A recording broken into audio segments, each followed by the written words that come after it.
என்ன கோவாலு எங்கே போயிட்டுருக்க அண்ணே? போகும்போது எங்கே போகிறேன்னு கேட்குறீங்களா அண்ணே?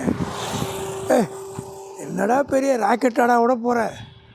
போகும்போது எங்கே போகிறேன்னு கேட்க போதே சரி எங்கே போகிறேன்னு சொன்னால் எனக்கு ஏதாவது உபயோகமான கேட்போம், அதுக்கு தான். அது இல்லைண்ணே, நீங்கள் பெரியவங்க இருந்தாலும் ஒன்று சொல்கிறேண்ணே. சொல்லு, எனக்கு ஆலோசனை சொல்கிற அளவுக்கு நீ வளர்ந்துட்டியாடா? இல்லைண்ணே, நேற்று காரைக்குள்ளே ஒரு ஆட்டோவில் போயிட்டே இருந்தேண்ணே. வர வர கதையெல்லாம் சொல்ல ஆரம்பிச்சிட்டேன். உங்கள்கிட்ட கதை சொல்கிற அந்த கெப்பாசிட்டி வந்துருச்சு. கதை இல்லைண்ணே, நடந்தது சொல்கிறேண்ணே. அந்த வயசான ஆட்டோக்காரண்ணே, அவர் கூட ஏறி வந்துட்டு இருந்தேண்ணே. அப்போ அவர் ஒரு வார்த்தை சொன்னார். அந்த காலத்தில் செட்டிநாட்டில் இருக்கிற பெரியவங்க ஆட்டோவுக்கு வந்து ஏற வரும்போது டிரைவர் வந்து எங்கே போகிறீங்கன்னு கேட்கக்கூடாது. கேட்டால் அவங்க திரும்பி போயிடுவாங்க. வாங்க வாங்க வாங்க ஆச்சி, வாங்க உட்காருங்க, ஐயா வாங்க அப்படி கூட்டு உட்கார வச்ச பிறகு அவங்களே சொல்லுவாங்க எங்கே போகணுன்னு. அதுக்கு தகுந்த மாதிரி நம்ம போகணும்.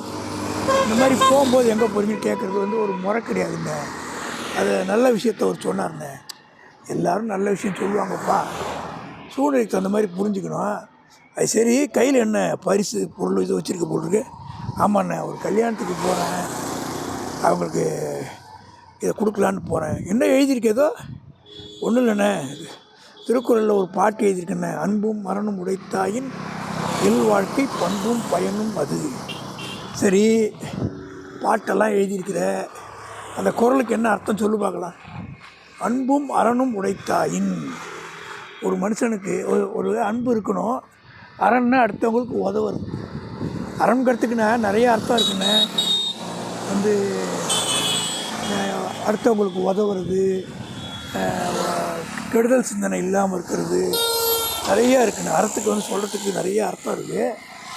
அந்த மாதிரி ஒரு சிறப்பான இல்வாழ்க்கை வாழறது, அதுதான் வாழ்க்கை வாழறதுக்கான பண்பும் பயனும்னு வள்ளுவர் சொல்கிறாருண்ணே. பரவாயில்லையே, திருக்குறள்லாம் படிக்க ஆரம்பிச்சுட்டு போட்டிருக்கு. இல்லைண்ணா, உங்கள் கூட சேர்ந்ததுக்கப்புறம் கொஞ்சம் புத்தி கொஞ்சம் எனக்கு நல்லா வந்துருச்சுண்ணே. சபாஸ் சபாஸ். உள்ளே என்ன வச்சுருக்கேன்?